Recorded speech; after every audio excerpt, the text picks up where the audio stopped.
ನಮಸ್ತೆ, welcome to all the KEBA members. ನಾನು Chetan, 2010 batch AE.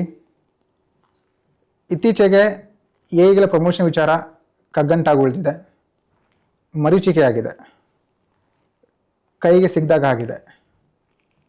ಇದಕ್ಕೆ ಎಲ್ಲೇ ಹೋದ್ರೂ ನಮಗೆ ಬರ್ತಿರೋಂಥ ಒಂದೇ ಒಂದು ಉತ್ತರ, ನಿಮ್ಮಲ್ಲಿರ್ತಕ್ಕಂಥ ಕೇಸ್ಗಳು, ಆ ಎಲ್ಲ ಕೇಸ್ಗಳನ್ನ ಸಾಲ್ವ್ ಮಾಡ್ಕೊಂಡು ಬನ್ನಿ, ಪ್ರಮೋಷನ್ ಕೊಡ್ತೀವಿ ಅನ್ನೋ ಒಂದು ಮಾತು ಕೇಳಿ ಬರ್ತಾ ಇದೆ.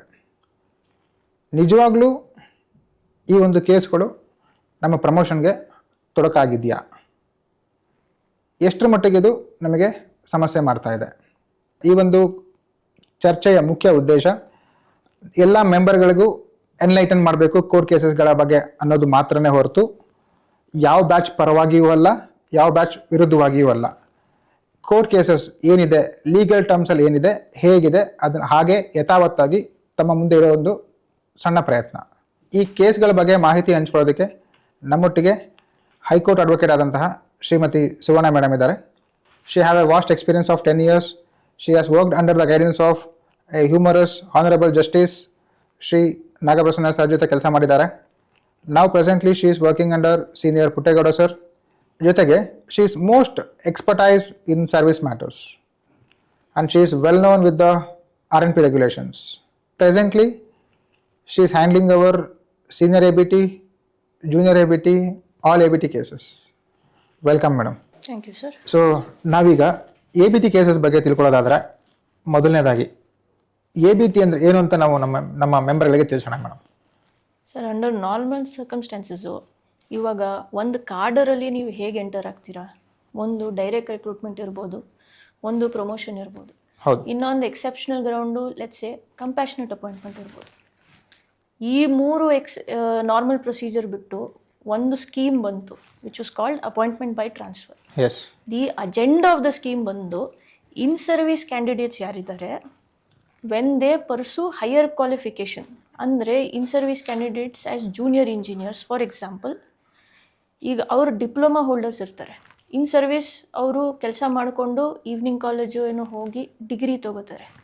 ಆ ಡಿಗ್ರಿ ಬೇಸಿಸ್ ಮೇಲೆ ಅವರಿಗೆ ನೆಕ್ಸ್ಟ್ ಕಾರ್ಡರ್ ಏನಿದೆ ಅದರಲ್ಲಿ ಡೈರೆಕ್ಟ್ ರಿಕ್ರೂಟ್ಮೆಂಟ್ ಕೋಟಾ ಫಿಲ್ ಮಾಡ್ಲಿಕ್ಕೆ ಕರ್ಕೊಬರ್ತಾರೆ. By it's a way of transposition from junior engineer to assistant engineer. Okay okay. So this was the concept of ABT. Okay. So ಈ ABT concept first ಬಂದಿದ್ದು PWDಯಲ್ಲಿ, okay, which similarly KPTCL then erstwhile KEB also adopted. So ನಿಮ್ಮದ್ರಲ್ಲಿ board resolution ಇದೆ, plus ನಿಮ್ಮ CNR ಅಲ್ಲಿ amendment ಸಹ ಇದೆ. So it's a legitimate entry to the cadre of assistant engineer. But the difference ಇದರಲ್ಲಿ ಏನಿರೋದು ಅಂದರೆ, ನೀವು ಡೈರೆಕ್ಟ್ ರಿಕ್ರೂಟ್ಮೆಂಟ್ ಪ್ರಮೋಷನ್ ಮುಖಾಂತರ ಬರೋದು, ನೀವು ಕಾಂಪಿಟೇಟಿವ್ ಆಗಿ ಬರ್ತೀರಾ, ರಿಸರ್ವೇಷನ್ ಅಪ್ಲೈ ಮಾಡಿ ಬರ್ತೀರಾ, ಮೆರಿಟ್ ಬೇಸಿಸ್ ಮೇಲೆ ಬರ್ತೀರಾ. ಇಲ್ಲಿ ಹಂಗಲ್ಲ. ಇಲ್ಲೇನಾಗುತ್ತೆ, ಬರೀ ನೀವು ಡಿಗ್ರಿ ಸರ್ಟಿಫಿಕೇಟ್ ಕೊಟ್ಟಿದ ತಕ್ಷಣ ನೀವು ಜಂಪ್ ಮಾಡ್ತೀರಾ. Okay. That is the major difference. Okay madam, ಹಾಗಿದ್ರೆ ನೀವು ಹೇಳ್ತಿರೋ ಪ್ರಕಾರ ಒಬ್ಬರು JE ಆದಮೇಲೆ, so after he appoint as JE, so to get in to the AE cadre ಈ ಹ್ಯಾವ್ ಇಟ್ ಎರಡು ಥರ ವೇ ಇದೆ. ಒಂದು by promotion, it is by regular seniority ಮೇಲೆ ಬರೋವಂಥದ್ದು. ಸೊ ಇನ್ನೂ ಒಂದು ಬಂದ್ಬಿಟ್ಟು ABT. ಕರೆಕ್ಟ್. ಸೊ ನೀವು ಹೇಳಿದಾಗ ಇವಾಗ who had processed BE degree process ಮಾಡಿದರೆ, ಕರೆಕ್ಟ್, ಸೊ ಅವ್ರು ಬರೋವಂಥದ್ದು ABT ಬರೋವಂಥದ್ದು.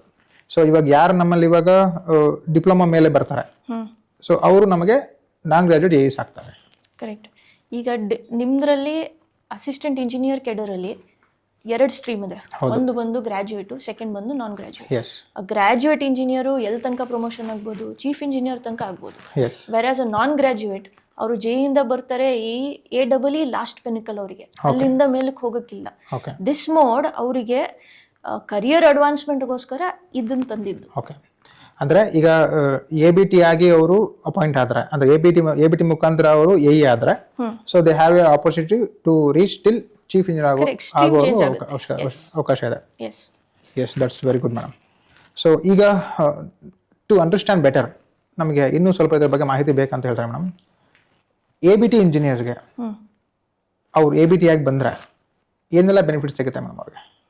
ಸರ್, ಇನಿಷಿಯಲ್ ಬಂದಾಗ as per the board resolution ಆಗಿದ್ದು 1986 there were certain perks that were given, benefits ಕೊಟ್ಟಿದ್ರು. ಅದರಲ್ಲಿ ಒಂದು ಆ ಬೋರ್ಡ್ ಆರ್ಡರ್ ಬಂದು ರೆಟ್ರಾಸ್ಪೆಕ್ಟಿವ್ಲಿ ಅಪ್ಲೈ ಆಗಿತ್ತು, 76 ಇಂದ ತಗೋತಿದ್ರು ಒಂದು.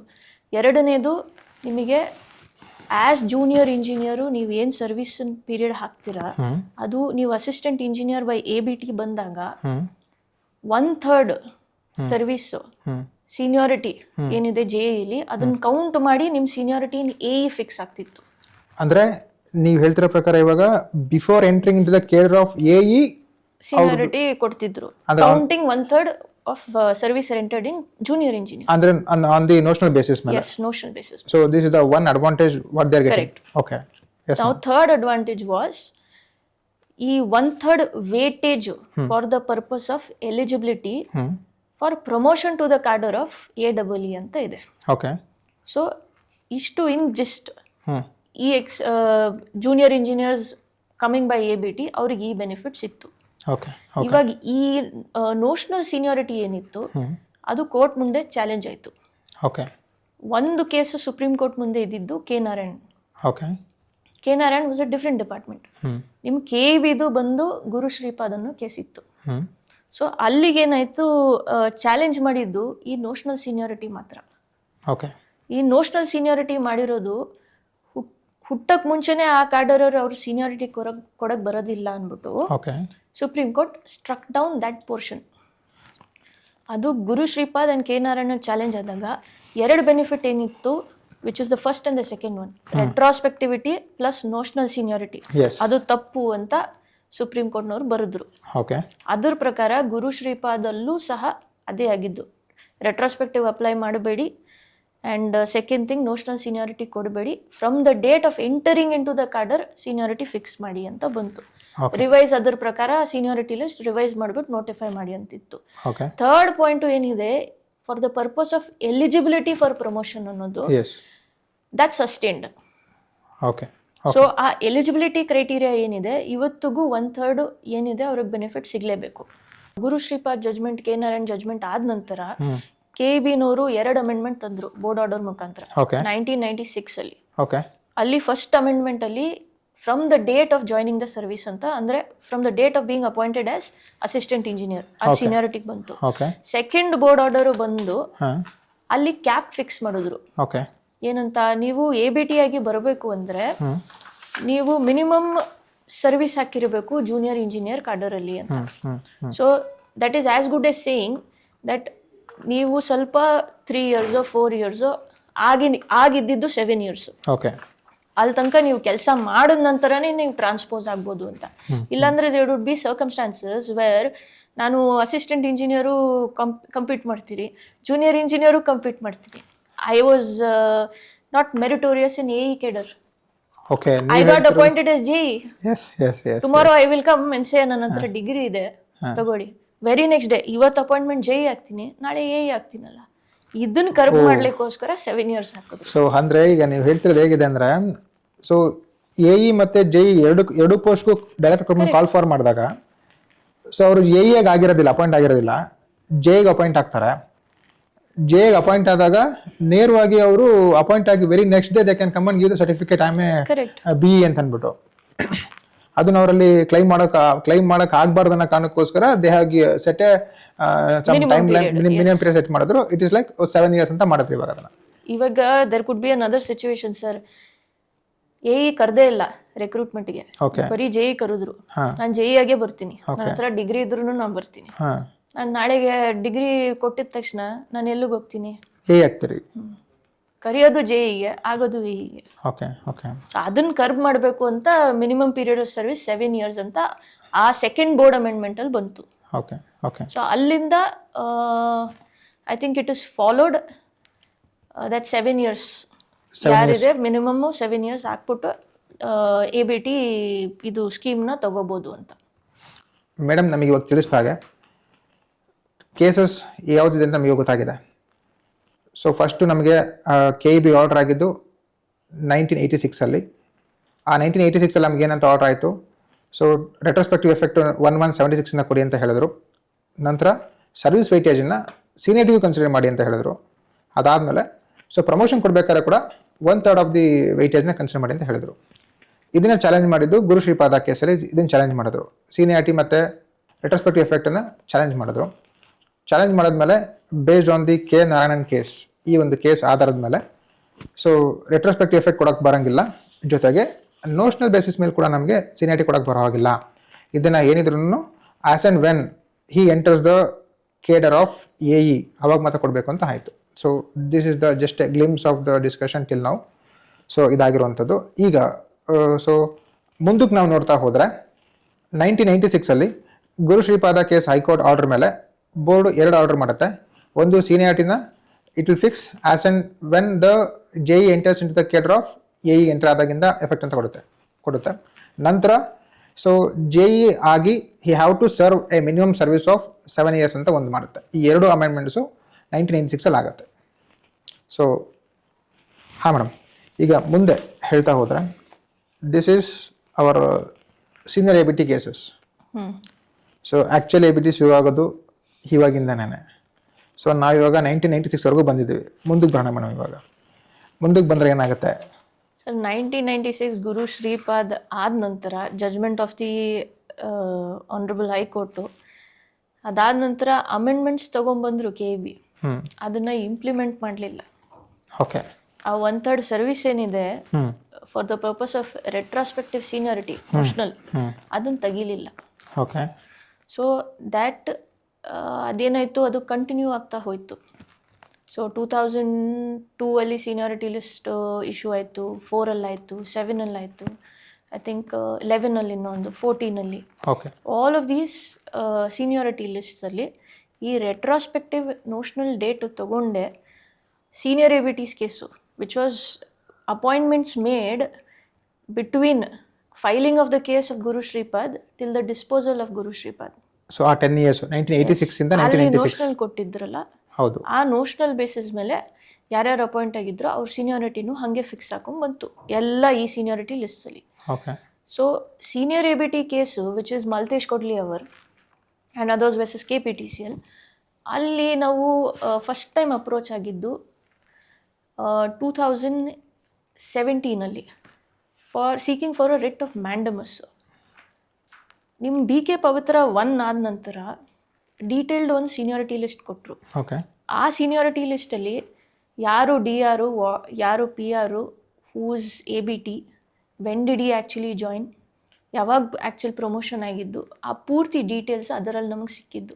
ನೀವು ಇವತ್ತಿಗೂ ಸಹ ಹೋಗ್ಬಿಟ್ಟು ಬೇರೆ ಅಫಿಷಿಯಲ್ ಮೆಮೊರಂಡಮ್ಸ್ ಸೀನಿಯಾರಿಟಿ ಲಿಸ್ಟ್ ಏನು ಇಶ್ಯೂ ಮಾಡಿದ್ದಾರೆ ಅದನ್ನು BK ಪವಿತ್ರ 1 ಸೀನಿಯಾರಿಟಿ ಲಿಸ್ಟ್ನ ಕಂಪೇರ್ ಮಾಡಿದ್ರೆ ನಾನು ಹೇಳ್ತಿರೋದು ಅರ್ಥ ಆಗುತ್ತೆ, ಗೊತ್ತಾಗೋಕ್ಕೆ ಚಾನ್ಸ್ ಇರಲಿಲ್ಲ ಅನ್ನೋದಕ್ಕೆ. ಆ ಪ್ರೇಯರ್ ಮೇಲೆ ಮಲ್ತೇಶ್ ಕೊಡ್ಲಿ ಅನ್ನೋದು ಅದರ್ಸು ಮ್ಯಾಂಡಮಸ್ ಹಾಕೊಂಡು ಬಂದರು, ಅವ್ರು ಅಬ್ಜೆಕ್ಷನ್ ಹಾಕಿದ್ರು ಅಂತ, ಅದು ಕನ್ಸಿಡರ್ ಮಾಡಲಿಲ್ಲ ಅಂತ. ಸೊ ಕೋರ್ಟ್ ಏನು ಹೇಳಿತು, K ನಾರಾಯಣನ್ ಪ್ರಕಾರ ಕನ್ಸಿಡರ್ ಮಾಡಿ ಅಂತ ಹೇಳಿತು. ಅದಾದಮೇಲೆ KPTCL ಆಯಿತು ನಾವು ಕನ್ಸಿಡರ್ ಮಾಡ್ತೀವಿ ಅಂತ ಕೋರ್ಟ್ ಮುಂದೆ ಹೇಳಿದ ನಂತರ ನೋಟಿಸಸ್ ಇಶ್ಯೂ ಮಾಡ್ತು ಯಾರಿಗೆ, ಎಲ್ಲ ಸೀನಿಯರ್ ABTಸ್ಗೆ. ಓಕೆ. ನೋಟಿಸ್ ಇಶ್ಯೂ ಮಾಡಿದ ನಂತರ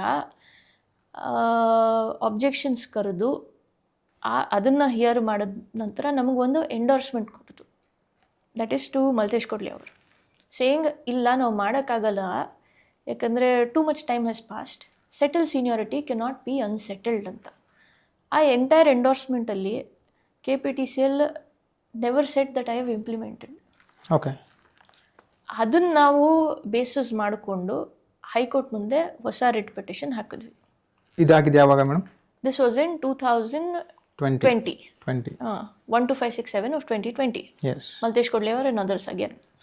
ಸೊ ಇದರಲ್ಲಿ ನಮ್ಮ ಸ್ಪೆಸಿಫಿಕ್ ಪ್ರೇಯರ್ ಏನಿದ್ದು, ನೀವು ಆ ಎಂಡೋರ್ಸ್ಮೆಂಟ್ ಇಶ್ಯೂ ಮಾಡಿರೋದು ತಪ್ಪು, ಅದನ್ನು ಕ್ವಾಶ್ ಮಾಡಿ. ಸೆಕೆಂಡು, K ನಾರಾಯಣನ್ ಗುರು ಶ್ರೀಪಾದ್ ನೀವು ಇಂಪ್ಲಿಮೆಂಟ್ ಮಾಡಿಲ್ಲ, ಅದನ್ನು ಇಂಪ್ಲಿಮೆಂಟ್ ಮಾಡಿ ಅಂತ ಕೇಳಿದ್ವಿ. ಸೊ ಅಂದರೆ 1996 ಆದಂಥ ಅಮೆಂಡ್ಮೆಂಟ್ ಏನು ಇಂಪ್ಲಿಮೆಂಟೇಷನ್ ಆಗಲಿಲ್ಲ, ಸೀನಿಯಾರಿಟಿ ಬೇಸಿಸ್ ನೋಷನಲ್ ಸೀನಿಯಾರಿಟಿ ತೆಗಿಲಿಲ್ಲ, ಅದು ಇವಾಗ ಮಾಡಿ ಅಂತ 2020 ನಾವು ಕೇಳಿದ್ದೇವೆ. ಕರೆಕ್ಟ್. ಆಫ್ಟರ್ 96 ಅಂದರೆ 2006, 2000 ನಿಯರ್ಲಿ 2 decades ಅಂತಲೇ ಇಟ್ಕೊಳ್ಳಿ. ಅದಾದ ನಂತರ ಕೋರ್ಟಿಗೆ ಬಂದಿದ್ದು ಫಾರ್ ದ ಫಸ್ಟ್ ಟೈಮ್, ಅದು ಪವಿತ್ರ ನಂತರ. ಹೌದು. ಸೊ ಇದ್ರ ಬೇಸಿಸ್ ಮೇಲೆ ಎಸ್ ಟ್ರೂ ಅದ್ರ ಬೇಸಿಸ್ ಮೇಲೆ ಆರ್ಗ್ಯುಮೆಂಟ್ ಮಾಡಿಕೊಂಡು ನಾವು we could convince the learned single judge okay to say that ಇಷ್ಟು ದಿನ ಯಾಕೆ ಡಿಲೇ ಇತ್ತು, ಇಷ್ಟು ವರ್ಷ ನಾವು ಯಾಕೆ ಬರಲಿಲ್ಲ ಅನ್ನೋದಕ್ಕೆ. ಸೊ ಅದು ನಮ್ಮ ಪರವಾಗಿ ಸಿಂಗಲ್ ಜಡ್ಜ್ ಮುಂದೆ ಆಯಿತು. So single judge specifically order ಮಾಡಿದ್ರು that ABTs will not be promoted, senior ABTs further promotion ಕೊಡಬಾರ್ದು until and unless it is fixed. ಈ ಎರರ್ ಏನು ಮಾಡಿದ್ದೀರಾ ಇದನ್ನ ಫಿಕ್ಸ್ ಮಾಡೋ ತನಕ ಯಾವುದು ನೀವು ಮಾಡಬಾರ್ದು. ಸೊ ಇದೇ ಉದ್ದೇಶಕ್ಕೋಸ್ಕರನೇ ಈಗ ನಮ್ಮಲ್ಲಿ ಅವರು ಯಾವುದೇ ಆರ್ಡರ್ ಇಶ್ಯೂ ಮಾಡಿದ್ರು ಇನ್ಚಾರ್ಜ್ ಅರೇಂಜ್ಮೆಂಟ್ ಕೊಡ್ತಾ ಇದ್ದಿದ್ದು, ಜೊತೆಗೆ ಕೆಳಗಡೆ ಈ ಕೋರ್ಟ್ ಕೇಸ್ ಏನಿದೆ ಮಾಲ್ತೇಶ್ ಕೊಹ್ಲಿ ಅವರ ಕೇಸು ಸರಿಯಾಗಿ ಸೆಟ್ಲ್ ಆಗೋವರೆಗೂ ಇನ್ಚಾರ್ಜ್ ಅರೇಂಜ್ಮೆಂಟ್ ಅಂತ ಹೇಳಿ. ಇನ್ಚಾರ್ಜ್ ಅರೇಂಜ್ಮೆಂಟು ಯಾಕೆ ಶುರು ಮಾಡಿದ್ದು ಅಂದರೆ ಸರ್, ಈ ಗುರುಮೂರ್ತಿ ಅನ್ನೋದರ್ಸ್ ಇತ್ತಲ್ಲ, ಆಫ್ ಶೂಟ್ ಆಫ್ BK ಪವಿತ್ರ 2, ಹೌದು, ಅಲ್ಲಿಂದ ಶುರುವಾಗಿದ್ದು. ಮಲ್ತೇಶ್ ಕೊಹ್ಲಿ ಅವರಲ್ಲಿ ಇನ್ಚಾರ್ಜ್ ಕೊಡಬೇಕು ಅಂತ ಎಲ್ಲೂ ಇರಲಿಲ್ಲ, ಓಕೆ, ಗುರುಮೂರ್ತಿಯಲ್ಲಿ ಇದ್ದಿದ್ದು. ಹಾಂ, ಸೊ ಗುರುಮೂರ್ತಿ ಡಿಸ್ಪೋಸ್ ಆಗಿದ ನಂತರನೂ ಸಹ KPTCL has adopted the same modus operandi to give regulation 35. ಹಾಂ ಹಾಂ ಹಾಂ. ಕೋರ್ಟ್ ಆರ್ಡರೇ ಹೊಟ್ಟೋಯ್ತು. ಈಗ ಗುರುಮೂರ್ತಿ ಕೇಸ್ ಅಂತ ಹೇಳಿದ್ರೆ ದಟ್ ಈಸ್ ರಿಲೇಟೆಡ್ ಟು ಅದು that is related to reservation ಅಲ್ಲಿ ಡಿಸ್ಪ್ಯಾರಿಟಿ ಇನ್ ದ ಸೀನಿಯಾರಿಟಿ ಇರೋದ್ರಿಂದಾಗಿ ಅಲ್ಲಿ ಅದನ್ನ ಕನ್ಸಿಡರ್ ಮಾಡಿ ನಮ್ಗೆ ಇಲ್ಲಿ ಅದನ್ನ ಅವರು ಎಫೆಕ್ಟ್ ಮಾಡ್ತಾ ಇದ್ರು. ಹೇಗೆ ಈಗ ನಮಗೆ ಅಂಟಿಲ್ ಸೀನಿಯಾರಿಟಿ ಫುಲ್ ಫಿಕ್ಸ್ ಆಗೋವರೆಗೂ don't get in to the only get into incharge ಅಂತ ಹೇಳ್ಬಿಟ್ಟು. ಕರೆಕ್ಟ್. ಓಕೆ. ಸೊ ಈ ಸೀನಿಯರ್ ABT ಕೇಸಸಲ್ಲಿ ಅಂಥದ್ದು ಯಾವುದು ಆರ್ಡರ್ ಇರಲಿಲ್ಲ, ಗುರುಮೂರ್ತಿಯಲ್ಲಿತ್ತು. ಅದರ ಬೇಸಿಸ್ ಮೇಲೆ ರೂಲ್ 32 ಆರ್ ರೆಗ್ಯುಲೇಷನ್ 35 ಮಾಡ್ಕೊಂಡು ಹೋದ್ರು KPTCL. ಓಕೆ. ಆಮೇಲೆ ಈ ಆರ್ಡರ್ ಬಂತು, ಇದ್ರ ಮೇಲೆ appeal all the senior ABTs appeal ಮಾಡಿದ್ರು ಬಿಫೋರ್ ದ ಡಿವಿಷನ್ ಬೆಂಚ್. ಅದಾದ ನಂತರ KPTCL ಸಹ ಬಂತು. Okay. KPTCL's only ground was delay. Yes, ಎಲ್ಲರದು ಗ್ರೌಂಡ್ ಇದ್ದಿದ್ದು ಡಿಲೇ. ಓಕೆ. ಸೊ ಲಾ ಬಗ್ಗೆ ಎಲ್ಲೂ ಏನೂ ಡಿಫಿಕಲ್ಟಿ ಇರಲಿಲ್ಲ ನಿಜ ಹೇಳಬೇಕು ಅಂದರೆ. Law is very well very clear. Yes, it's very clear. It can't be given. Yes. But the problem was why it is delayed. The time gap. Okay. So that was a hurdle for us and even for the petitioners. And I think adu ondu, I would say it was the only feather in their cap. Yes. ಅವರಿಗೆ defend ಮಾಡಲಿಕ್ಕೆ ಅದು ಒಂದೇ ground ಇದ್ದಿದ್ದು. Because ನೀವು K. Narayan ನೋಡಿ, ಗುರು ಶ್ರೀಪಾದ್ ನೋಡಿ, ಇಲ್ಲ P. Sudhakar Rao ನೋಡಿ, ಓಕೆ, ವಿಚ್ ಇಸ್ ಇನ್ 2013. ಎಲ್ಲನೂ ಅದೇ ಹೇಳೋದು, ಬಿಫೋರ್ ಬರ್ತು ಕೊಡೋಕ್ಕಾಗೋದಿಲ್ಲ ಅಂತ. So anyway, based on the ground of delay division bench entertain ಮಾಡೋಕ್ಕಾಗೋದಿಲ್ಲ ರಿಟ್ ಪಿಟಿಷನ್ನು ಅಂತ ಅಪೀಲ್ಸ್ನ ಅಲೌ ಮಾಡ್ತು. ಓಕೆ. ಸೊ ನಾವು that case is laid to rest. Okay. ಅಂದರೆ ಈಗ ಇದುವರೆಗೂ ಏನು ನಾವು ಅಮೆಂಡ್ಮೆಂಟ್ ಆಯಿತು, ಅಮೆಂಡ್ಮೆಂಟ್ ಮೇಲೆ ಆಗ್ತಂಥ ಕೇಸ್ ಬಂದ್ಬಿಟ್ಟು ಮಾಲ್ತೇಶ್ ಕೊಹ್ಲಿ ಅವರ್ sir case. Correct. That's the only case which is filed after ನಮ್ಮದು ಇವ್ರದ್ದಾದ್ಮೇಲೆ ಗುರು ಶ್ರೀಪಾದ ಆದ ನಂತರ ಬಂದಂಥ ಕೇಸ್ ಬಂದು ಮಾಲ್ತೇಶ್ ಕೊಹ್ಲಿ ಅವ್ರ ಕೇಸು. ಈ ಕೇಸ್ ಬಂದಿದ್ದು 1986 ಆರ್ಡರ್ನ ಚಾಲೆಂಜ್ 1986 ಆರ್ಡರ್ ಏನಾಗಿತ್ತು, ಅಮೆಂಡ್ಮೆಂಟ್ ಏನಾಗಿತ್ತು, ಅದನ್ನ ಇಂಪ್ಲಿಮೆಂಟೇಷನ್ ಮಾಡಲಿಲ್ಲ ಅಂತ ಬಂದಂಥ ಕೇಸು. ಸೊ ನೆಕ್ಸ್ಟ್ ಮುಂದಕ್ಕೆ ಬಂದಂಥ ಕೇಸ್ಗಳು ಯಾವುದು ಆ ಥರ ಇರಲಿಲ್ಲ. ABT ಕೇಸಸ್ 2007 ಜೈಸ್ ಅಪಾಯಿಂಟ್ ಆಗ್ತಾರೆ. ಅದಾದ ನಂತರ 29/6/2010 ಡೈರೆಕ್ಟ್ ರಿಕ್ರೂಟ್ಮೆಂಟಲ್ಲಿ 430 ಜನ ಎಗಳು ಅಪಾಯಿಂಟ್ ಆಗ್ತಾರೆ. ಸೊ ಇದಾದಮೇಲೆ ಮೇಡಮ್ 2011 ಯಾರು ಅಪಾಯಿಂಟ್ ಆಗಿದ್ರಲ್ಲ ಮೇಡಮ್, 2007 ಯಾರು ಅಪಾಯಿಂಟ್ ಆಗಿದ್ರು ಜೈಸು, ಅವರಿಗೆ ABT ಬೇಸಿಸ್ ಮೇಲೆ ಪ್ರಮೋಷನ್ಸ್ ಕೊಡ್ತಾರೆ. ಹಾಂ, ಬೈ ದೆನ್ ಅದು 2007 ಇಂದ 11 ಮುಂಚೆ ಇದ್ದಿದ್ದು 7 years. ಅದು ಅಮೆಂಡ್ ಮಾಡಿಬಿಟ್ಟು ಮಿನಿಮಮ್ ಸರ್ವಿಸ್ 4 years ಅಂತ ಮಾಡಿದ್ರು. ಸೊ ಆ 4 years ಆಗಿದ ತಕ್ಷಣ ಅವರಿಗೆ 2011 ಹೌದು ABT ಅಪಾಯಿಂಟ್ಮೆಂಟ್ ಕೊಡ್ತಾರೆ. ಕರೆಕ್ಟ್. ಸೊ ಈ ABT ಅಪಾಯಿಂಟ್ಮೆಂಟ್ ಕೊಟ್ಟಾದ ನಂತರ ಮೇಡಮ್, ಸೊ ಇಲ್ಲಿವರೆಗೂ ಎಲ್ಲ ಸರಿಯಾಗಿರುತ್ತೆ ಮೇಡಮ್.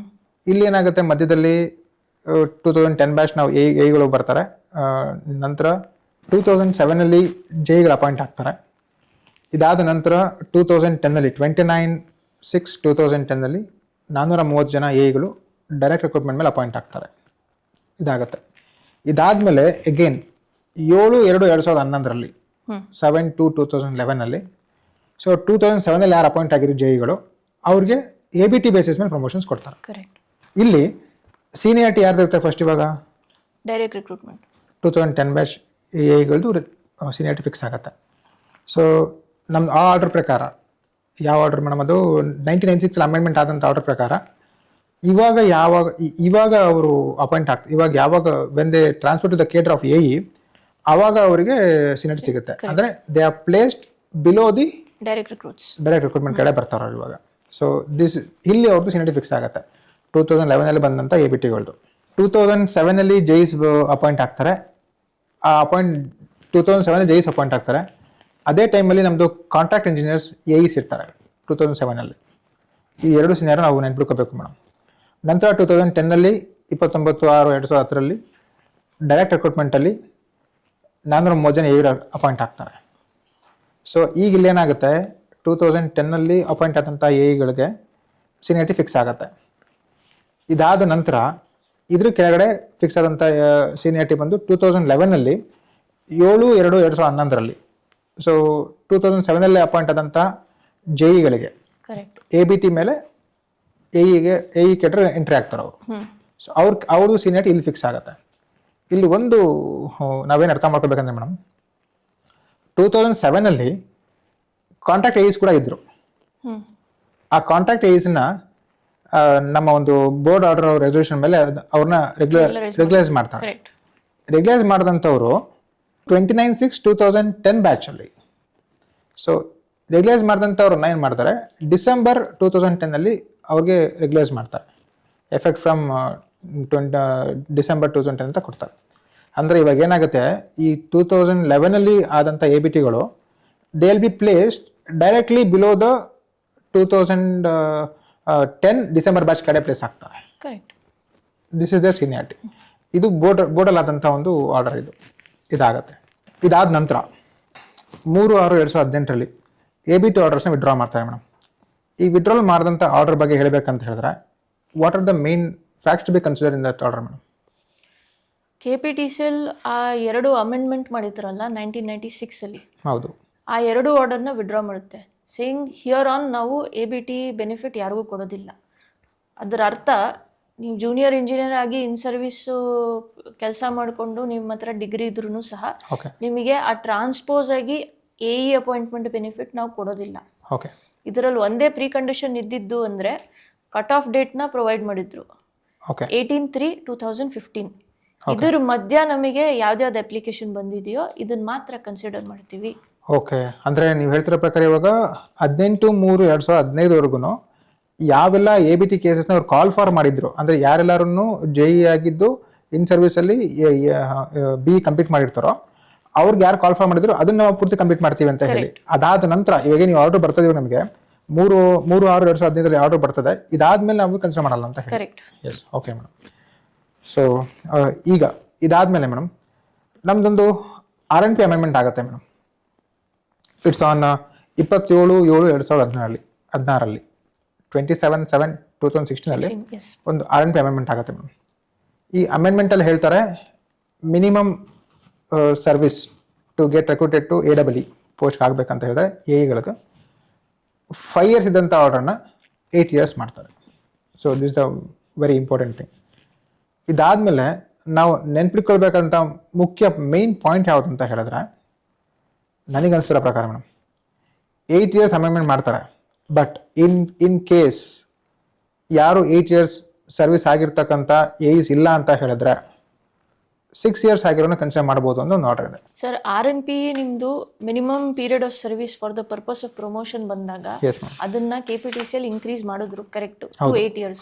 ಬಟ್ ಅಲ್ಲಿಗೆ ಒಂದು ಪ್ರೊವೈಸೋ, ಆಸ್ ಯು ಸೆಡ್ 6 years ಅಂತಿತ್ತು. ಅದೇನ್ ಪ್ರೊವೈಸೋ ಅಂದ್ರೆ 8 years ಕಂಪ್ಲೀಟ್ ಮಾಡಿರೋರು ಇಲ್ಲ ಅಂದರೆ ನೀವು 6 ವರ್ಷ ಕಂಪ್ಲೀಟ್ ಆಗಿರೋರ್ನ ತಗೊಳ್ಳಿ ಅಂತ ಇತ್ತು. ಇವಾಗ ನಿಮ್ಮ RNP ರೆಗ್ಯುಲೇಷನ್ ಬೇಸಿಸ್ ಮೇಲೆ ಪ್ರಮೋಷನ್ ಕೊಡೋದು ಸೀನಿಯಾರಿಟಿ ಕಮ್ ಮೆರಿಟ್ ಬೇಸಿಸ್ ಮೇಲೆ.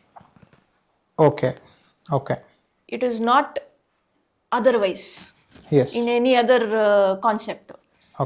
ಈ ABTದು ನೀವೇನು ಹೇಳ್ತೀರಾ, ಬೆನಿಫಿಟ್ ಕೊಟ್ಟಿದ್ದು for the purpose of eligibility ಮಾತ್ರ. ನಾ ಎಲಿಜಿಬಲ್, ನಾನು ಅರ್ಹರಾಗ್ತೀನಿ. ಇನ್ ಕೇಸ್ ಅಂದ್ರೆ ಈಗ just for my understanding madam, ಈಗ ಇಲ್ಲಿ 6 ವರ್ಷ ಮಿನಿಮಮ್ ಸರ್ವಿಸ್ ಅಂತ ಹೇಳಿದ್ದಾರೆ. 8 ವರ್ಷ ಇರಬೇಕು. 8 ವರ್ಷ ಆಗಿಲ್ಲ ಅಂತ ಹೇಳಿದ್ರೆ 6 years ಆಗಿರಬೇಕು ಅಂತ ಇದೆ. ಈಗ ಯಾರೋ ಒಬ್ರು JE ABT ಇಂದ AE ಆಗಿ ಬಂದಿದ್ದಾರೆ. ಈಗ 8 years ಆಗಿರೋ ಯಾರು ಇಲ್ಲ. There are no person who complete 8 years. 6 ವರ್ಷ ಆಗಿರೋ ಯಾರು ಇಲ್ಲ. ಇವ್ರದ್ದು 3 ವರ್ಷ ಆಗಿದೆ. ಯಾರ್ದು ABT ಆಗಿ ಟ್ರಾನ್ಸ್ಫರ್ ಆಗೋದು 3 ವರ್ಷ ಆಗಿದೆ. ಈಗ ಅವ್ರಿಗೆ ಸರ್ವಿಸ್ ವೈಟೇಜ್ ಕೌಂಟ್ ಮಾಡಿದ್ರೆ 6 ವರ್ಷ ಆಗತ್ತೆ ಅಂತಂದಾಗ ಅವರು ಕನ್ಸಿಡರ್ ಮಾಡಬೇಕು ಅಂತನಾ? ಸರ್ RNP ಕ್ಲಿಯರ್ ಆಗಿ ಹೇಳುತ್ತೆ ಸೀನಿಯಾರಿಟಿ ಕಮ್ ಮೆರಿಟ್ ಅಂತ. Okay. Concept of eligibility is different from seniority. ಓ ಅಂದ್ರೆ ನೀವು ನಾನು ಎಲಿಜಿಬಲ್ ಆಗ್ಬಿಟ್ಟಿದ್ದೀನಿ ಅಂತ ನನಗೆ ಕೊಡೋದಲ್ಲ, ನಾನು ಸೀನಿಯರು ಇರಬೇಕಲ್ಲ. ಓಕೆ, ನೀವು ಹಾಗಿದ್ರೆ ನಮ್ಮ RNP ಈ ರೀತಿ ಇದೆ. It's not only their service 6 years service ಆಗಿದೆ ಅಂತನೂ ಅಲ್ಲ, you have to be senior. Correct. Have to be senior. Yes. Senior in terms of appointment. Correct. Appointment ranking ಅಲ್ಲಿ. ಸೊ ಸೀನಿಯಾರಿಟಿನೂ ಇದ್ದು, ಸೊ ನಿಮ್ಗೆ ಎಲಿಜಿಬಿಲಿಟಿ ಇದೆ ಅಂತ ಹೇಳಿದಾಗ ಈಗ ವಿಲ್ ಬಿ ಗೆಟ್ ಪ್ರಮೋಟೆಡ್ ಅಂತ ಹೇಳಿ. ಕರೆಕ್ಟ್. ಸೊ ಈ ಒಂದು ಎಲಿಜಿಬಿಲಿಟಿ ಕನ್ಸಿಡರ್ ಮಾಡೋದಕ್ಕೋಸ್ಕರ ನಮಗೆ 1/3 ಆಫ್ ದಿ ಸರ್ವಿಸ್ನ ಕೌಂಟ್ ಮಾಡ್ತಾರೆ, ವೆಯ್ಟೇಜ್ನ ಕೌಂಟ್ ಮಾಡ್ತಾರೆ. It's correct. ಓಕೆ. ಇಲ್ಲಾಂದ್ರೆ ಅದೇನಾಗುತ್ತೆ ಸರ್, ಈಗ ಫಾರ್ ಎಕ್ಸಾಂಪಲ್ 500 ರ್ಯಾಂಕ್ಸ್ ಬಿಲೋ ಇದ್ದೀನಿ. ಹೌದು. ನಾನು 2010 ಬ್ಯಾಚ್ಗಿಂತ ಮುಂಚೆನೇ ಎಲಿಜಿಬಲ್ ಆಗ್ತೀನಿ. ನೀವು 1/3 ಕೌಂಟ್ ಮಾಡ್ಕೊಂಡು ಹೋದ್ರೆ ಕರೆಕ್ಟ್. ಬಟ್ ನಾನು ಸೀನಿಯರ್ ಅಲ್ಲ. ಓಕೆ. ನಾನು 500 ರ್ಯಾಂಕ್ನವ್ರನ್ನ ಮೀರ್ಬಿಟ್ಟು ನೆಕ್ಸ್ಟ್ ಕೆಡರಲ್ಲಿ ವಿಚ್ ಇಸ್ AEE ಕೆಡರಲ್ಲಿ ಅಲ್ಲಿ ಮೇಲೆ ಹೋಗಿ ಕೂತ್ಕೋತೀನಿ. This is nothing but as good as giving that person retrospective seniority. But ಅಲ್ಲಿ ನಮ್ದಲ್ಲಿ ಕ್ಲಾಸಲ್ಲಿ ಮುಂಚೆ ಹೇಳಿದ್ರಲ್ಲ ಮೇಡಮ್, ಮಿನಿಮಮ್ ಆಫ್ 5 years ಆಗಿರ್ಬೇಕು ಅಂತ ಹೇಳ್ಬಿಟ್ಟು AEE ಆಗ್ಬೇಕಂತ ಹೇಳಿದ್ರೆ. ಸರ್ ಇದು ಹೇಗೆ ಓದ್ತಾ ಇದ್ದಾರೆ ಅಂದರೆ, ಆ 5 yearsಗೆ ನೀವು ಕೌಂಟ್ ಮಾಡಬೇಕಂದ್ರೆ ಈ 1/3ನ ಸೇರಿಸಿ 5 years ಮಾಡಿಸ್ಬೋದು. ಹೌದು, ಕ್ಲಾರಿಟಿ ಇಲ್ಲ. ಈ 5 years ಆದ ನಂತರನೇ 1/3 ಕೌಂಟ್ ಮಾಡಬೇಕು, 5 yearsಗೂ ಸೇರಿಸಿ ಕೌಂಟ್ ಮಾಡಬೇಕು ಅನ್ನೋದು ಕ್ಲಾರಿಟಿ ಇಲ್ಲ, ಅಲ್ಲಿ ಆಂಬಿಗ್ವಿಟಿ ಇದೆ. ಬಟ್ ನನ್ನ point, in my opinion rather, ನೀವು ಒಂದು ಜೂನಿಯರ್ ಮೋಸ್ಟನ್ನ ತಂದು ನೆಕ್ಸ್ಟ್ ಕೆಡರಲ್ಲಿ ಮುಂಚೆನೇ ಪ್ರಮೋಷನ್ ಮಾಡೋಗಿದ್ರೆ ನೀವು AEE ಕೆಡರಲ್ಲೇ ಅವ್ರಿಗೆ ನಮ್ಮ ಮುಂದೆ ಕೂರಿಸ್ಬಿಡಿ. What difference will it make? Okay. ಡೈರೆಕ್ಟಾಗಿ ನೀವು ರೆಟ್ರೋಸ್ಪೆಕ್ಟಿವ್ ಸೀನಿಯಾರಿಟಿ ಕೊಡ್ತಾ ಇಲ್ಲ, ಇಂಡೈರೆಕ್ಟಾಗಿ ಕೊಡ್ತಿದ್ದೀರಾ. ಸೊ ಅದಕ್ಕೋಸ್ಕರ ನಿಮ್ಮ RNP ಏನು ಹೇಳುತ್ತೆ, ಸೀನಿಯಾರಿಟಿ ಕಮ್ ಮೆರಿಟ್. ಫಸ್ಟು ನೀನು ಸೀನಿಯರ್ ಆಗು, ಆಮೇಲೆ ನಿನ್ನ ಮೆರಿಟ್ ಬೇಸಸ್ ಮೇಲೆ ನಿನಗೆ ಏನೇನು ಬೆನಿಫಿಟ್ಸ್ ಇದೆಯೋ ಅದೆಲ್ಲ ಕೌಂಟ್ ಮಾಡ್ಕೊ. Okay.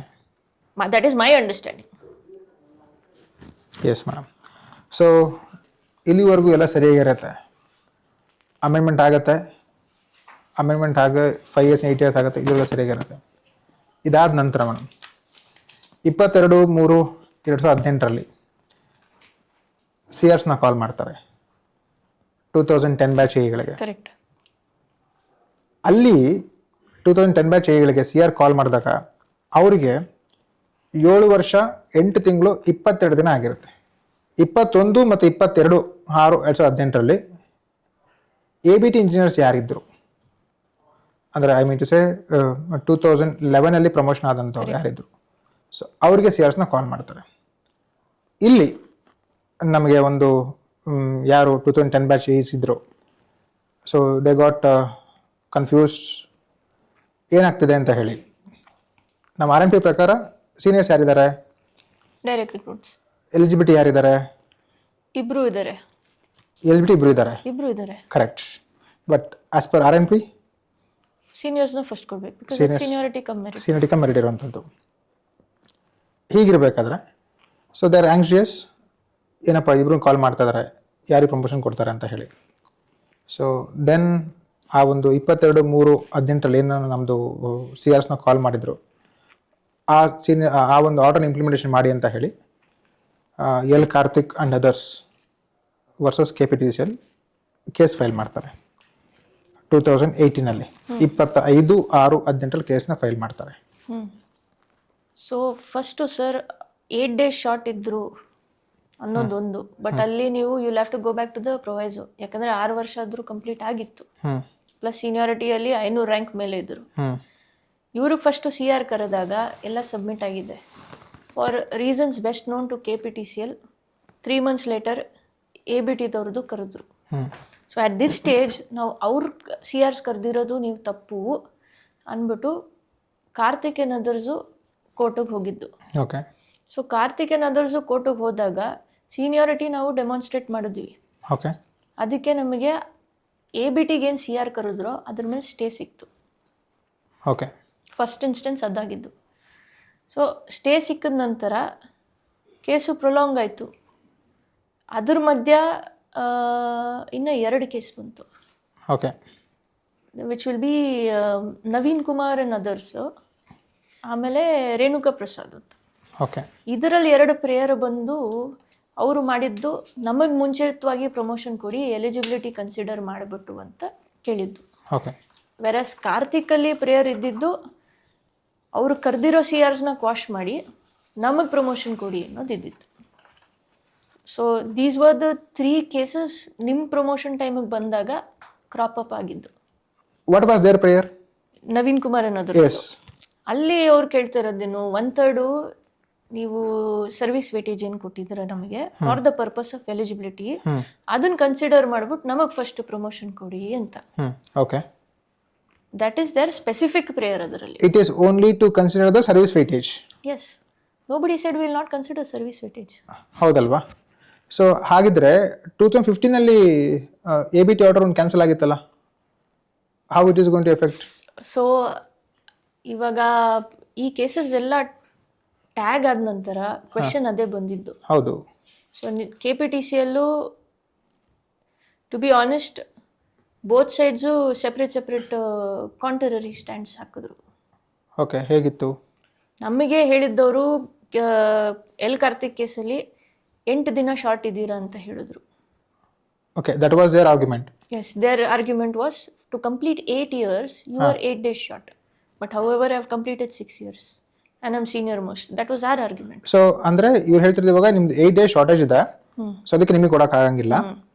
So what about petition ನಲ್ಲಿ ಅವ್ರು ತಂದು ಹಾಕಿದ್ದು? ಅಲ್ಲ ಮೇಡಮ್, 2018 22/3/2018 ಕಾಲ್ ಮಾಡಿದಾಗ CRs ಕಾಲ್ ಮಾಡಿದ್ರು. ಅವಾಗ ನಾವು 7 ವರ್ಷ 8 ತಿಂಗಳಾಗಿತ್ತು ನಮಗೆ. 8 ತಿಂಗಳಾಗಿತ್ತು ನಮಗೆ. ನಂತರ 22/6/2018 ಕಾಲ್ ಮಾಡಿದಾಗ, ಇವ್ರಿಗೆ ಕಾಲ್ ಮಾಡಿದಾಗ, ಯಾರಿಗೆ ABTSಗೆ CR ಕಾಲ್ ಮಾಡಿದಾಗ ಅವರು ಕೂಡ 7 ವರ್ಷ 8 ತಿಂಗಳಾಗಿತ್ತಲ್ಲ ಅಲ್ಲಿ. ಬಟ್ ಸರ್, ಆಂಬಿಗ್ವಿಟಿ ಪಾಯಿಂಟ್ ನಾನು ಹೇಳಿದ್ನಲ್ಲ ಸ್ಟಾರ್ಟ್ ಅಲ್ಲಿ. ಓಕೆ, ವೆದರ್ ಕಂಪ್ಲೀಷನ್ ಆದ್ಮೇಲೆ ನೀವು 1/3 ಕೌಂಟ್ ಮಾಡಬೇಕಾ, ಇಲ್ಲ ಡ್ಯೂರಿಂಗ್ ದ ಪೆಂಡೆನ್ಸಿ ಅಂದ್ರೆ ಕಂಪ್ಲೀಷನ್ ಆಗೋಕ್ ಮುಂಚೆನೆ ನೀವು 1/3 ಹಾಕ್ಬಿಟ್ಟು ಅವ್ರಿಗೆ ಎಲಿಜಿಬಲ್ ಮಾಡ್ತೀರಾ, ಅದನ್ನೋದು ಒಂದು ಕನ್ಫ್ಯೂಷನ್ ಇತ್ತು. ಸೊ ABTನವ್ರು ಹಾಕಿದ ಕೇಸ್ ಏನು, ನಮಗೆ ಆ 1/3 ನೀವು ಕೌಂಟ್ ಮಾಡ್ಬಿಟ್ಟು ನಮಗೆ ಪ್ರಮೋಷನ್ ಮಾಡಿ. It's fine. Anyhow, it's fine. Although I have not completed 8 years, if you take retrospectively for the purpose of eligibility, Yes. if you count 1/3, I will go beyond 8 years. Okay. When it comes to RNP, madam, RNP ಬಂದಾಗ seniority fix ಮಾಡ್ಬೇಕಾ ಏನಂತ ಹೇಳುತ್ತೆ madam? That direct recruits will always be seniors. They will be kept in the senior. Correct. ಅದು ಯಾವಾಗ in case ಏನಾದ್ರೂ ABTs ಮತ್ತೆ direct recruitments ಇಬ್ರು ಒಂದೇ ಡೇಟಲ್ಲಿ ಬಂದ್ರೆ, ಸೊ ಅವಾಗ ಅವ್ರನ್ನ ಮೇಲಿಡ್ಬೇಕು ಅಂತ ಆಗುತ್ತೆ. Just not that. Even if direct recruits and promotees one day did ಬಂದ್ರು ಸಹ, direct recruits will take prevalence in seniority. Seniority ಅಂತ ಇರುತ್ತೆ.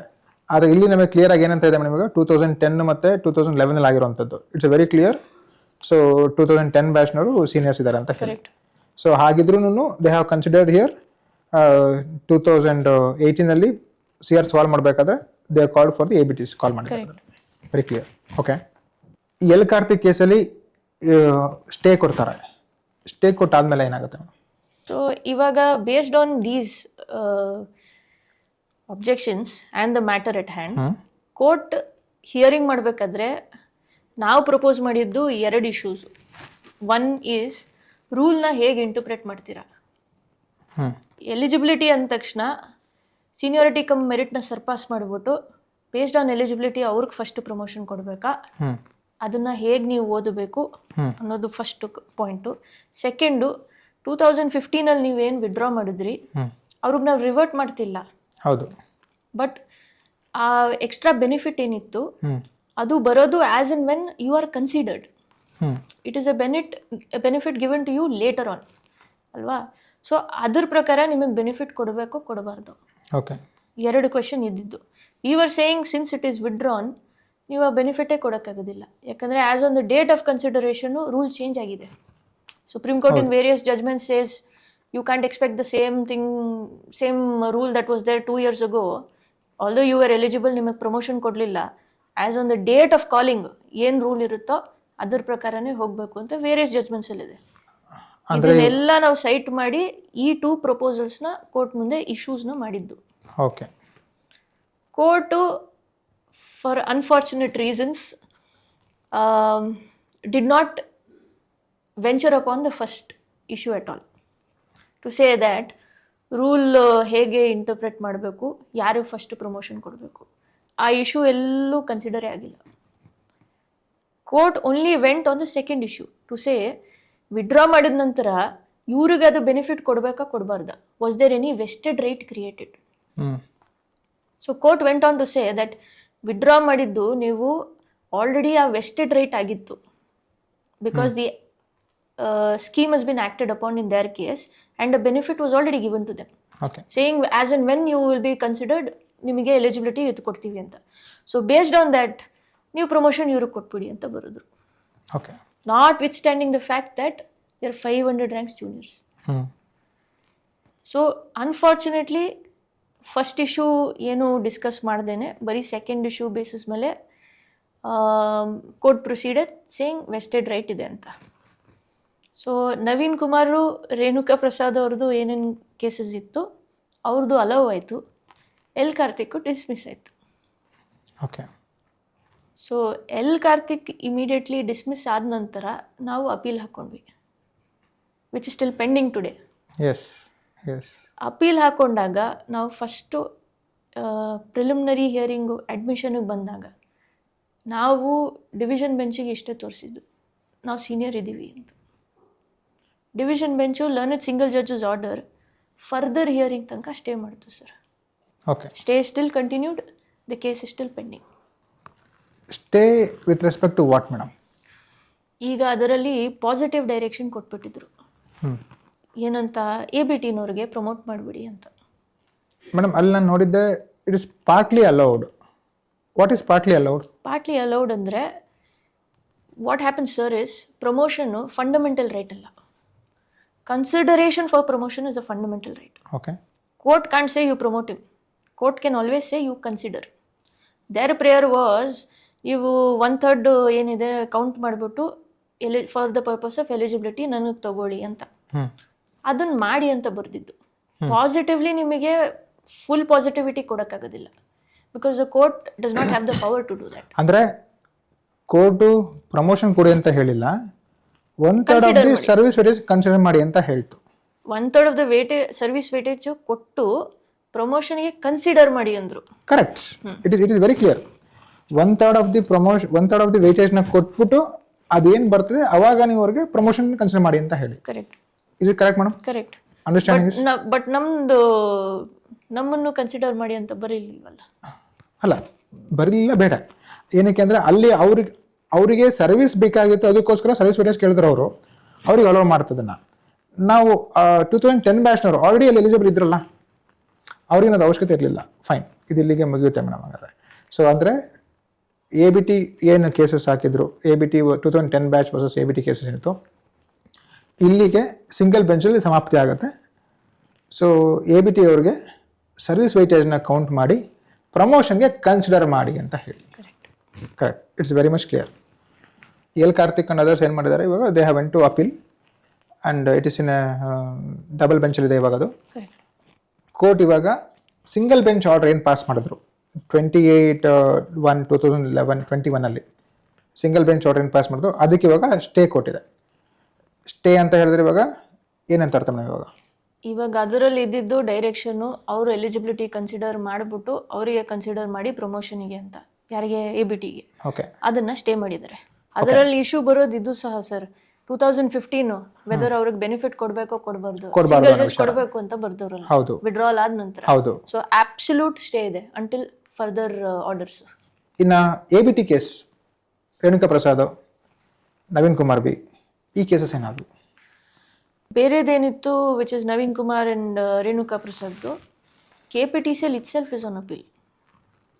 ಓಕೆ, ಸೊ ಇವಾಗ ಆ ಕೊಟ್ಟಂತ ಜಡ್ಜ್ಮೆಂಟ್ ಮೇಲೆ ಏನು ಇವಾಗ ಕನ್ಸಿಡರ್ ಮಾಡಿ ಅಂತ ಕೊಟ್ಟಿದ್ರು, ಆ ಜಡ್ಜ್ಮೆಂಟ್ ಮೇಲೆ ಯಾವುದು ರಿಪಿಟೇಷನ್ ಅಲೋ ಮಾಡಿದ್ರು ಅದ್ರ ಮೇಲೆ KPTCL ಅಪೀಲ್ ಹೋಗಿದೆ. ಏನಂತ ಹೇಳಿ, ಸೊ ಇದು ಸರಿ ಇಲ್ಲ ಅಂತ ಹೇಳಿ. ಇದು ಸರಿ ಇಲ್ಲ, ಓಕೆ, ನಾವೇನ್ ಹಾಕಿದೀವಿ, ಈ ಜಡ್ಜ್ಮೆಂಟ್ ಸರಿ ಇಲ್ಲ, ನನ್ನ ಸಿಂಗಲ್ ಜಡ್ಜ್ ಜಡ್ಜ್ಮೆಂಟ್ ಸರಿ ಇಲ್ಲ, ನಾ ಸೀನಿಯರ್ ಇದೀನಿ, ನನಗೆ ಕೊಡಬೇಕು ಹೌದು ಅಂತ.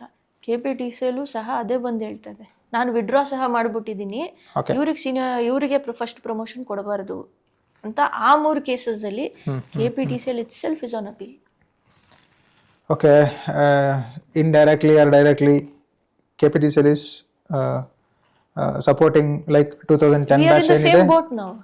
2010 ಬ್ಯಾಚ್ ಏನು ಇವಾಗ ಸೀನಿಯರ್ಸ್ ಇದ್ದಾರೆ, ಅವ್ರು ಎಲಿಜಿಬಲ್ ಇದ್ದಾರೆ ಅಂತ ಒಪ್ಕೊತಾ ಇದೆ.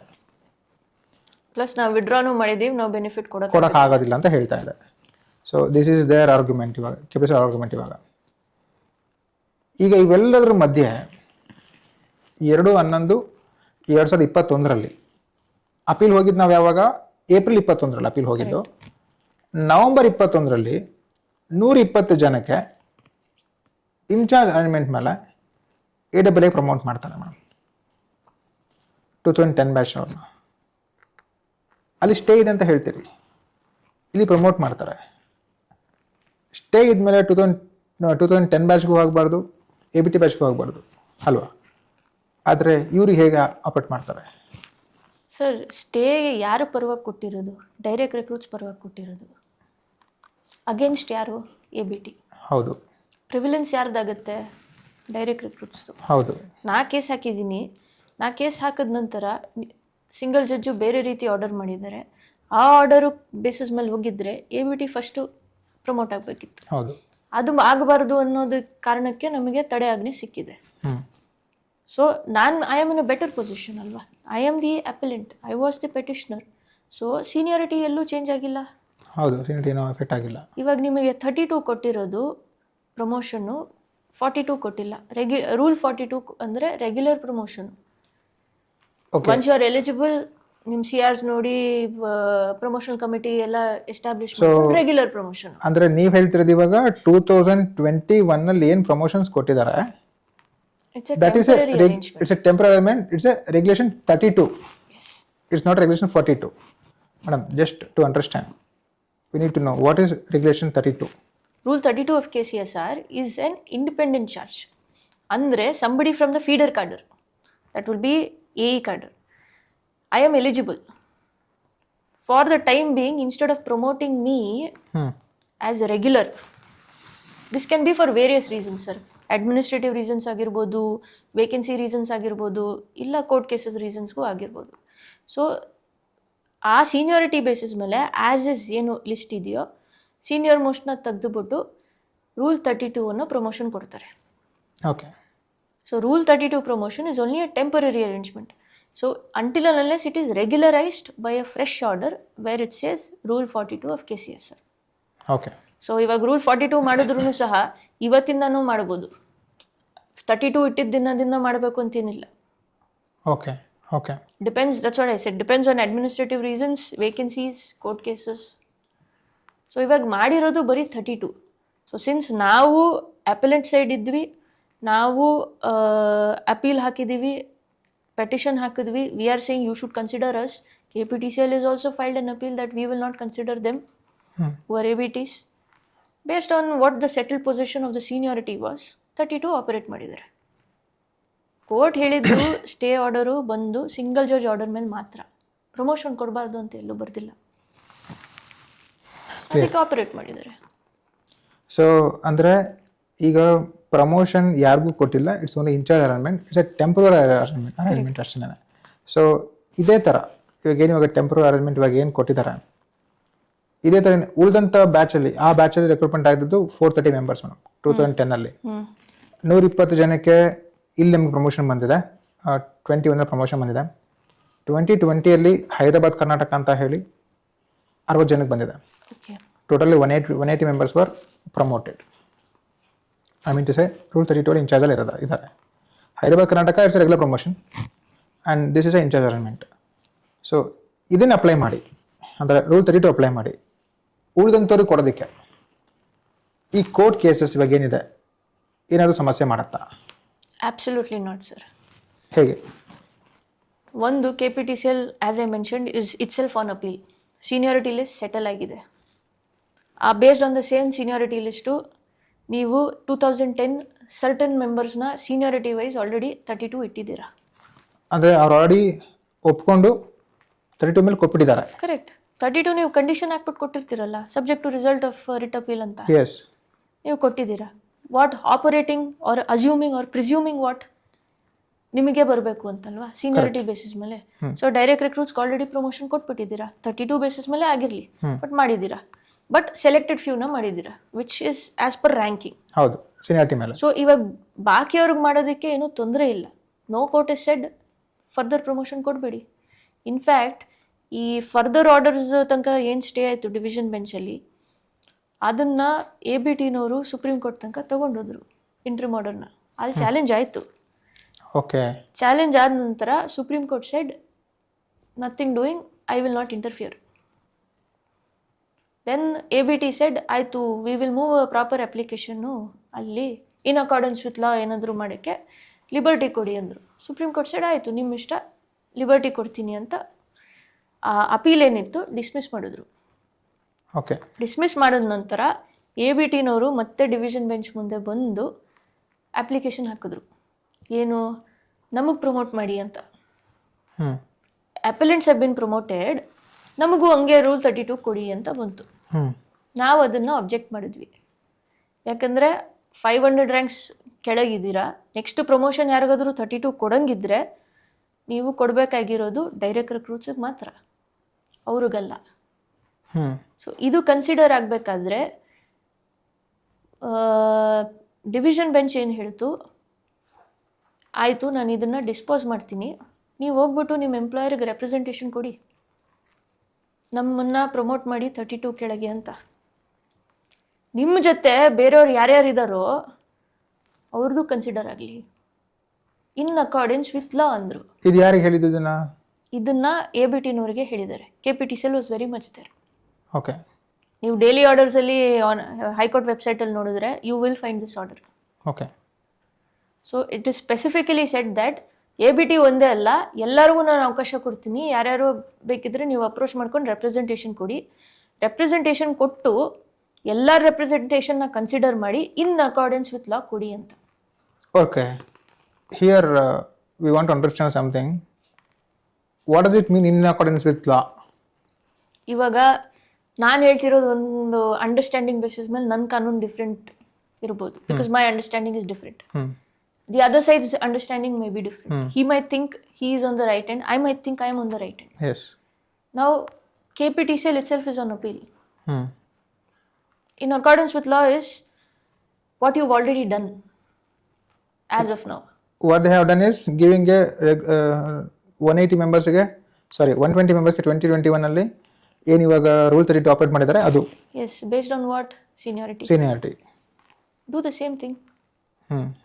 Which court has said don't give? Yes. No court has said don't give. Exactly. In fact, the court said give. Yes. Yes. ಯಾರು ಹೇಳಿಲ್ಲ ಕೊಡಬೇಡಿ ಅಂತ. So it is very much clear.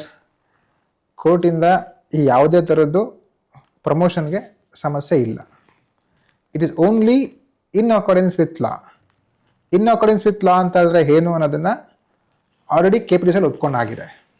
ಏನು 2021 ಇರೋ ಬ್ಯಾಚ್ 2021 2021 ಡೈರೆಕ್ಟ್ ರಿಕ್ರೂಟ್ಮೆಂಟ್ ಅವ್ರಿಗೆ rule 32 ಮೇಲೆ in charge alignment ಕೊಟ್ಬಿಟ್ಟು ಒಪ್ಕೊಂಡಾಗಿದೆ. It's already yes they are seniors ಅಂತ ಹೇಳಿ. ಕರೆಕ್ಟ್. ಸೊ ಅಂದರೆ ಪ್ರಮೋಷನ್ ವಿಚಾರವಾಗಿ ಕೋರ್ಟಿಂದ ಯಾವುದೇ ಹರ್ಡಲ್ಸ್ ಇಲ್ಲ. Absolutely not sir. ಇವಾಗ ABTನೂ ಫಸ್ಟ್ ಕನ್ಸಿಡರ್ ಮಾಡಬೇಕು ಅಂದ್ರೂ ಸಹ ಆ ಸಿಂಗಲ್ ಜಡ್ಜ್ ಆರ್ಡರೇ ಅವ್ರಿಗೆ ಬೆನಿಫಿಟ್ ಆಗಿದ್ದು, ಬಟ್ ಅದ್ರ ಮೇಲೆ ಸ್ಟೇ ಇದೆ. ಸೊ ಮಿಕ್ಕಿದೇನು ಡೈರೆಕ್ಟ್ ರಿಕ್ರೂಟ್ ಅಷ್ಟೇ ತಾನೆ. ಅದಕ್ಕೆ ತಾನೇ ನೀವು 2010 ಸೀನಿಯಾರಿಟಿ ಬೇಸಿಸ್ ಮೇಲೆ ಫಸ್ಟ್ ಫ್ಯೂನ ನೀವು 32 ಕೊಟ್ಟಿದ್ದು. ಸೇಮ್ ಮಾಡ್ಬೇಕು ನೀವು. ಹೌದು. There is absolutely no interference from the court saying you do not promote.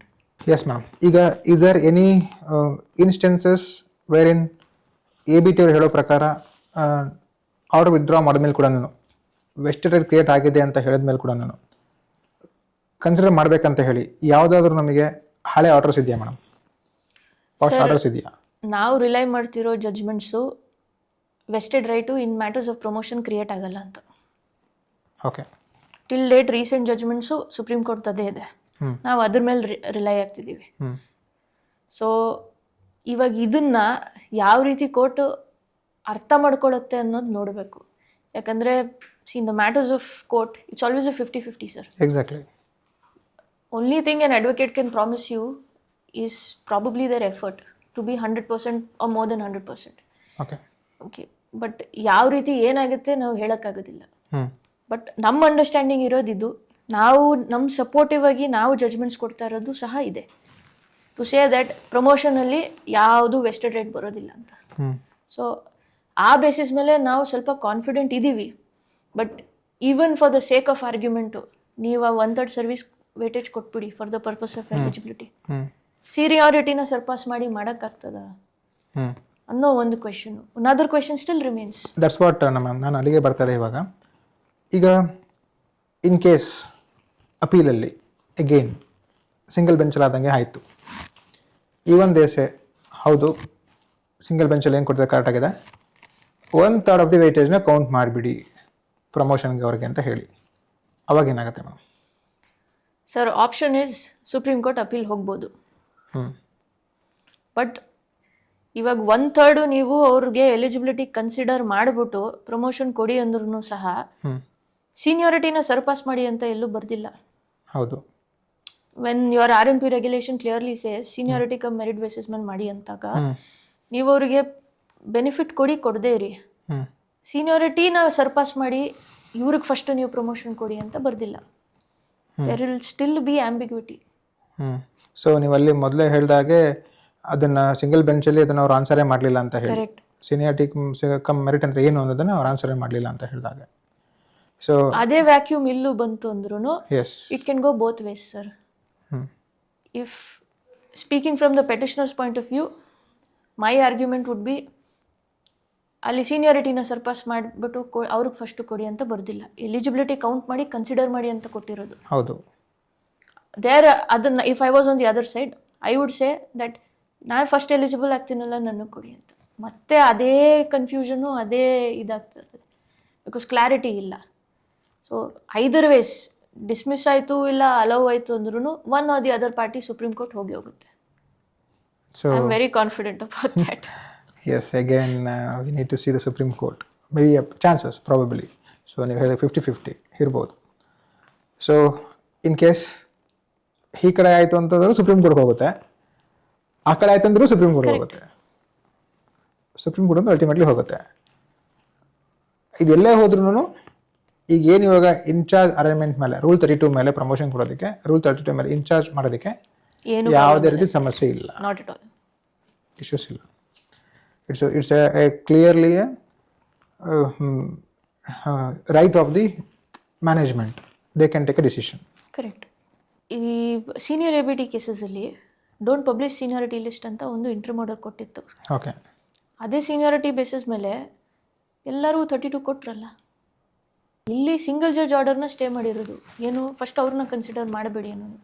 ಯಥಾಸ್ಥಿತಿ ಹೆಂಗಿದೆಯೋ ಅದನ್ನು ಕಂಟಿನ್ಯೂ ಮಾಡ್ಕೊಂಡು ಹೋಗಿ ಅಂತ. ಸೊ ನೀವು ನಾಳೆ ಪ್ರಮೋಷನ್ 32 ಬೇಸಿಸ್ ಮೇಲೆ ಕೊಟ್ಟರು ಸಹ it is subject to the result of the writ petition. Yes. There is nothing to be worried about. Yes. If you win, you will continue. The other side wins, you will come down, they will go up. ಅಷ್ಟೇ ಇರೋದು. Correct. So the conclusion ಏನು ಹೇಳ್ತೀರಿ madam ಇವಾಗ about ABT cases 2010 batch ಮತ್ತು ನಮ್ಮದು 2010 batch ಮತ್ತು ABT case ಮೇಲೆ what's a conclusion ಅನ್ನೋದು ಸ್ವಲ್ಪ it's sort of a double edge word ಈಗ. ಬಿಕಾಸ್ ನಾನು ಆಸ್ ಅ ವರ್ಡಿಕ್ಟ್ ನಿಮಗೆ ಕನ್ಕ್ಲೂಷನ್ ಹೇಳಕ್ಕಾಗಲ್ಲ. It's not a verdict, it's about ಇದುವರೆಗೂ ಕೇಸ್ನ ನೀವು ಕಂಪ್ಯೂಟರ್ ನೋಡಿದ್ದೀರಿ ಮೇಡಮ್, ಏನಾಗ್ತಿದೆ ಅಂತ ಗೊತ್ತಿದೆ, ಎಲ್ಲಿ ಏನಾಗ್ತಿದೆ ಗೊತ್ತಿದೆ, ಹೇಗೆ ಅದನ್ನ ಕನ್ಸಿಡರ್ ಮಾಡ್ತಾರೆ ಗೊತ್ತಾಗ್ತಿದೆ. My difficulty here is since I filed ವಕಾಲತ್ for one end, my bias will be towards one end ಅಂತ ಅಸಂಪ್ಷನ್ ಪ್ರಿಸಂಪ್ಷನ್ ಬರಬಹುದು. But I am speaking purely on the point of law. Yes. As far as I have studied the case. Yes. Or I have pitched the argument ಅನ್ನೋದಕ್ಕೆ. So both sides weightage ಇದೆ. It's going to be a tough fight. ಇವಾಗ ಈ tough ಫೈಟಿಗೆ ಎಲ್ಲ ಒಗ್ಗಟ್ಟಿದ್ದು support ಮಾಡಿದ್ರೆ something can happen. Even ನನ್ನ ಮಾರಲ್ಲೂ boost ಆಗ್ತದೆ, ನಿಮ್ಮ ಯಾರು ಲೀಡ್ ತೊಗೊಂಡಿದ್ದಾರೋ ಅವ್ರ ಮಾರಲ್ಲೂ ಬೂಸ್ಟ್ ಆಗ್ತದೆ. But unfortunately not getting any support. Yes. ಎಗಳ ಪ್ರಮೋಷನ್ ವಿಚಾರವಾಗಿ ಯಾವುದೆಲ್ಲ ಸಮಸ್ಯೆಗಳಿದ್ವು, ಕೇಸಸ್ಗಳಿದ್ವು, ಆ ಕೇಸಸ್ಗಳ ಬಗ್ಗೆ ತಮಗೆ ಒಂದು ಎಜುಕೇಟ್ ಮಾಡೋ ಒಂದು ಪ್ರಯತ್ನ ಪಟ್ಟಿದ್ದೇನೆ. Thank you madam, thank you very much for your time and patience. ನಮ್ಮ ಮೆಂಬರ್ಗಳೆಲ್ರಿಗೂ ತಾವು ಒಂದು ಸವಿಸ್ತಾರವಾಗಿ ಕೇಸಸ್ಗಳ ಬಗ್ಗೆ ಒಂದು ಎಕ್ಸ್ಪ್ಲೇನ್ ಮಾಡಿ ಹೇಳಿದ್ದೀರಿ, ತಿಳಿಸ್ಕೊಟ್ಟಿದ್ದೀರಿ. ನಮಗಿದ್ದಂಥ ಒಂದು ಕನ್ಫ್ಯೂಷನ್ಸ್ ಎಲ್ಲನೂ ಸಾಧ್ಯವಾದಷ್ಟು ಮಟ್ಟಿಗೆ ಕ್ಲಿಯರ್ ಆಗಿದೆ madam. And we are very much happy for this. Thank you so much for your time and effort. Thank you very much madam. Most welcome, sir. Always happy to help. Thank you madam.